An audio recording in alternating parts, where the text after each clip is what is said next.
Nasaan yung sasakyan ko? Ha! Yung so madilim na sa park. Grabe naman, walang ilaw, walang poste. Hello! And I'm back! So, andito tayo ngayon sa Bacoor City Hall kasi mag-a-apply ako mag-renew ako ng business permit. So, we only have until January 31 kasi kakaroon na daw ng 25% penalty starting Feb 1, 2026. So, sayang naman yung 25% na penalty, di ba? So, I have my water and of course, my Skyflakes. And meron din akong dalang chocolate na maliit. Isang piraso lang. And I wanna show you something. Lubak-lubak na parking. Marami pa yan na daanan ko. Ang lalim. That's it muna. Papasok na ako ngayon sa gymnasium kung saan ginaganap ang renewal. Ayun, mukhang konti lang ang tao today. Nakalagay sa taas ang steps ng pag-renew hanggang third step.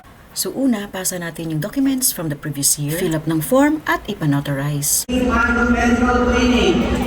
Habang nag-aantay ng assessment, nag-free coffee muna ako at kinain ko na yung aking Skyflakes. Dito ako tumagal sa payment. Inabot ako ng more than 2 hours. Sobrang tagal. Hindi ko tuloy na-avail ang free massage. Sa sobrang tagal, nagpa-free sandwich sila.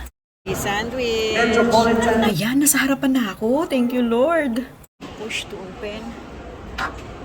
OMG! Madilim na. Wala na ganun mga tao. And so I'm done. I got this one, the business license, the business plate at around 7:19. Hello, tapos madilim na outside. OMG, ang dilim na sa parking area.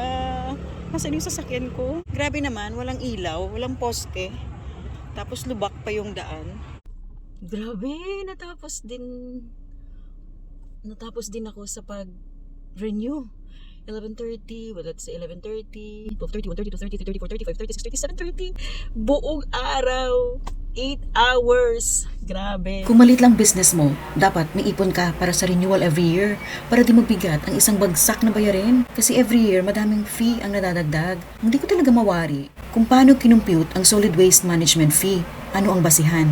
Well, paki-explain. I'm going home na. Bye!